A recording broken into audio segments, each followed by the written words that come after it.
Fear of the unknown. The primal fear programmed into every human that is the root of all phobias. What's gonna happen in the future? Anxiety. What's under this deep blue abyss? Thalassophobia. And what exactly lies in the forest?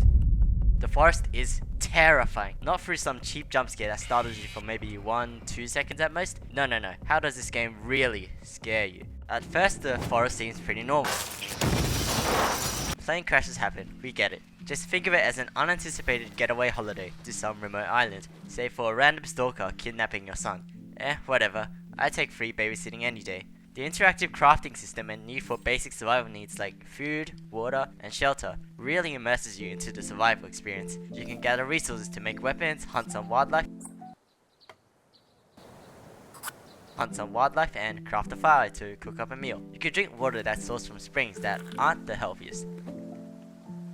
How about a rain catcher so you don't die from food poisoning? Make sure you get enough sleep so you don't pass out, and stay next to the fire to keep warm. Commit deforestation so you can set up a small camp for yourself, and life is good. Wait.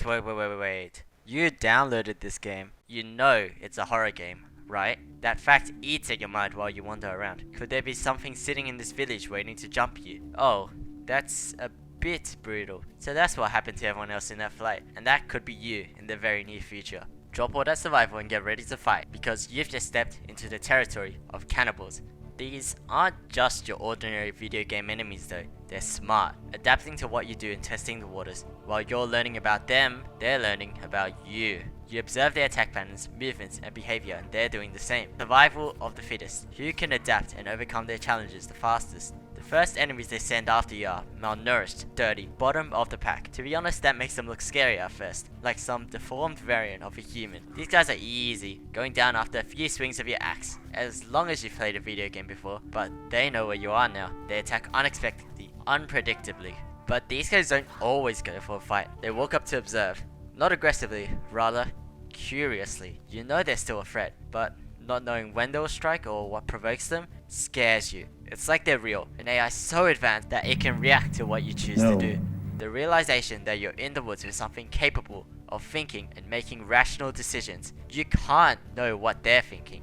That's true fear. Hug your keyboard tight, because it's just the beginning. They'll send more and more and harder enemies after you. Not knowing when the next ambush will be and setting up defenses, it sends a chill up your spine. Hey, you're getting the hang of this now. How about we introduce you to some caves? Is what the forest would say, probably. These caves contain key items that are necessary to progress, so go down and explore.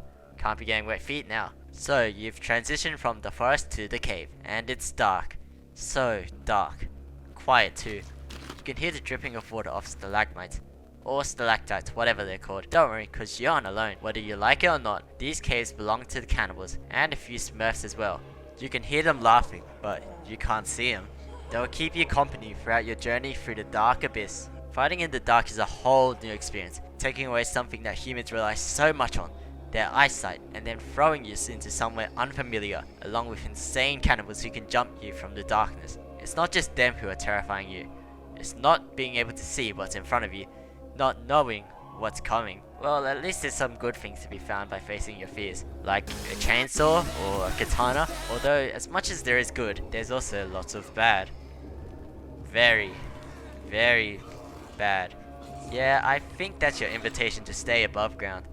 After witnessing the atrocities in those caves, I think you'll enjoy the surface a little too much. These guys above ground, they're easy prey for you. Build a wall, set up traps, and light it all up. This is your home. We interrupt this video to welcome you to this lovely island getaway that you and your family can enjoy. For the low price of signing your life away, you can get luxury housing, free Michelin star meals, and the experience of living the outdoor life. Beautiful ocean views and wondrous natural hikes are just a drop of the endless possibilities on this island. Meet up with some of your friendly neighbors and... Oh? This guy wasn't meant to be here. Now nowhere is safe on this island. Even above ground, you're at the mercy of these cannibals. Back to the caves for you. Being unable to control what happens, everything in the forest works to scare you, and it does a damn good job of it, striking just the right point between realism and fiction. How can a game possibly be this nerve-wracking? I still feel hesitation eating away at my mind, before entering this pitch black caves of death. Once you become a master of the game though, it becomes less terrifying. Somewhat. The fear of the unknown is mitigated by experience and knowledge of every enemy type in the cave layouts. Oh, but it's not over. The Forest 2 is on its way to help its older brother, and none of us know what's up next.